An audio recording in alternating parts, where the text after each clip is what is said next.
bantuan dari Baik, kita sudah melihat bagaimana jalannya aksi bela Palestina yang berlangsung di depan Kedutaan Besar Amerika Serikat. Terima kasih Vanessa Liu, informasi langsung. Kita sudah melihat bagaimana juga pemirsa begitu keji Zionis Israel yang terus membombardir Gaza. Puluhan ribu nyawa melayang. Hari ini tepat 2 tahun genosida terjadi. Semua bangunan luluh lantak, hanya sisa puing. Warga pun kehilangan tempat tinggal. Kapan perang berakhir? Kami akan bahas bersama dengan pengamat hubungan internasional Universitas Indonesia. Sudah hadir Mas Agung Nurwijoyo. Mas Agung, selamat sore. Selamat sore, Mbak. Mas Agung, tadi kita sudah lihat ya, laporan langsung saja ini sudah besar sekali aksi bela Palestina. Dan saya yakin ini juga terjadi di sejumlah negara.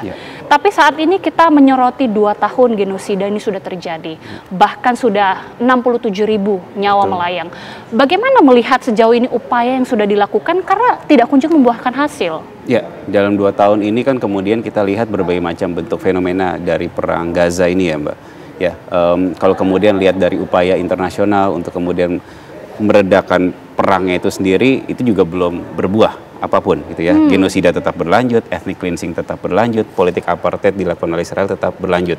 Mekanisme segala macam terus diupayakan. Tapi sampai sekarang tidak berbuah hasil. Bahkan Trump Peace Plan juga akhirnya sampai sekarang belum ada satu bentuk titik terang yang betul-betul menjanjikan bahwa perangnya akan selesai.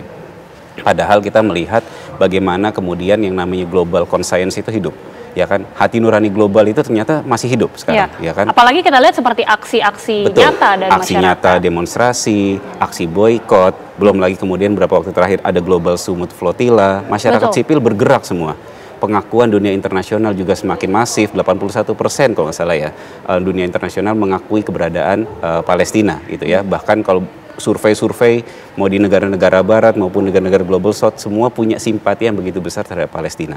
Nah, problem besarnya memang dalam hal ini adalah bagaimana kemudian dukungan itu bisa terkonversi dalam satu tindakan yang sifatnya lebih masif dalam bentuk power misalkan. Kalau kemudian kita berkaca dalam konteks sejarah, kita bisa melihat bagaimana dulu ada peristiwa namanya apartheid di Afrika Selatan.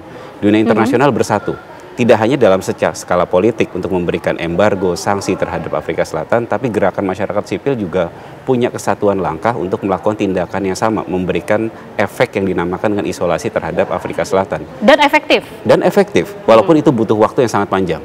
Afrika Selatan dalam konteks apartheid baru selesai di tahun 90-an.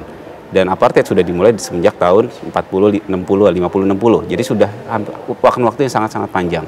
Tapi itu kan sesuatu hal gerakan yang butuh dilakukan secara simultan, ya kan? Bagaimana kemudian melihat untuk konteks saat ini, mungkinkah itu juga dilakukan? Karena kalau kita melihat kan tekanan-tekanan internasional sebenarnya cukup besar. Betul. Apalagi sikap-sikap dari negara-negara Eropa ini tampaknya sudah semakin menunjukkan keberpihakan juga kepada Palestina. Keberpihakan is one thing sebagai suatu bentuk politik, posisi politik.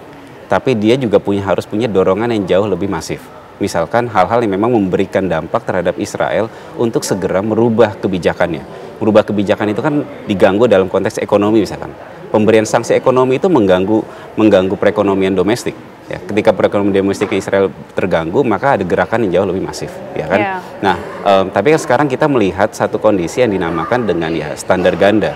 Contoh misalkan dalam fenomena di luar dalam konteks politik ya, FIFA misalkan. FIFA kita kemarin sudah berharap banyak bahwa namanya Israel ini akan dikeluarkan keanggotaan dalam konteks FIFA. Nyatanya ternyata enggak, gitu kan? Nyatanya tidak. Artinya kan standar ganda terhadap Rusia langsung dikeluarkan. Dulu terhadap yang namanya Yugoslavia dikeluarkan. Dulu yang namanya terhadap Afrika Selatan dikeluarkan gara-gara mereka melakukan tindakan-tindakan tertentu negaranya. Tapi dalam konteks Israel 67.000 itu bukan jumlah yang kecil.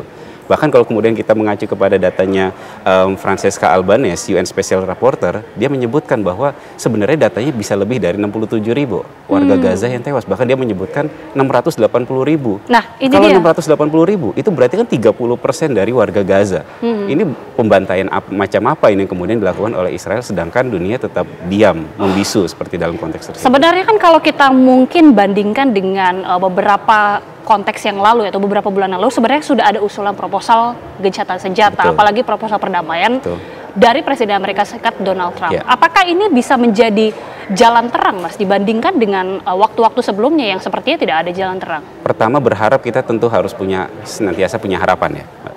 Karena memang kalau kemudian kita lihat dalam proposal yang disampaikan oleh Trump Peace Plan dalam poinnya 20 tersebut, ini bisa kalau dalam konteks studi perdamaian kita menyatakan ini sebagai negative peace. Negative peace itu adalah, dalam konteks ini adalah absence of war, absence of violence.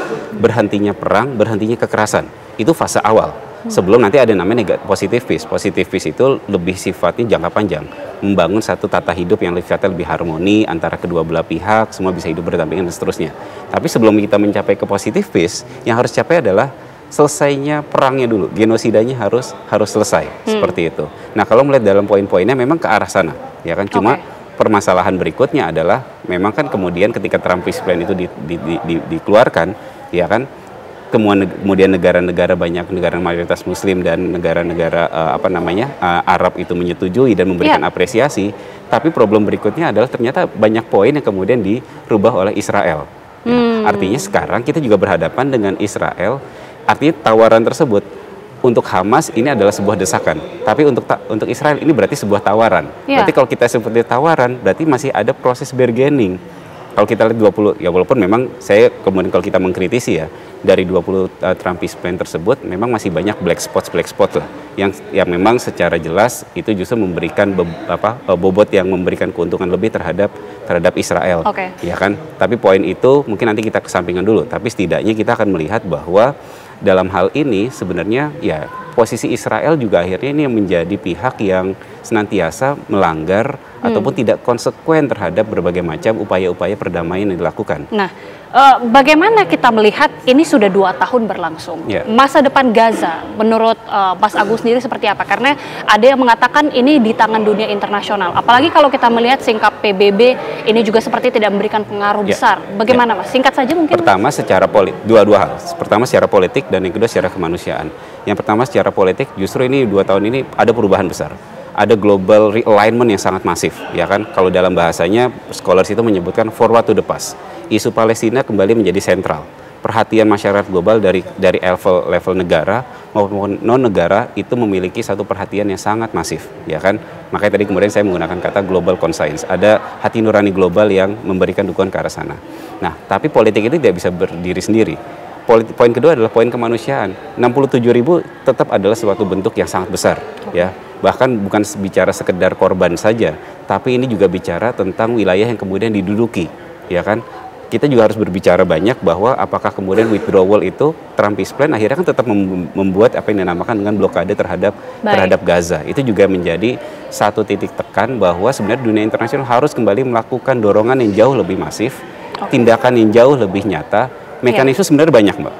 Kita nggak bisa berharap banyak dengan Dewan Keamanan PBB. Tapi sebenarnya sidang umum PBB sebenarnya juga misalkan contoh adalah Uniting for Peace. Jadi banyak mekanisme lain yang sebenarnya masih memberikan ruang untuk mendesak yang nama Israel itu menghentikan tindakan kekejiannya terhadap rakyat Palestina. Itu harapan kita bersama, ada betul-betul tindakan konkret di 2 tahun genosida yang terjadi. Tapi terima kasih sekali lagi Mas Agung, pengamat hubungan internasional UI sudah bergabung bersama kami.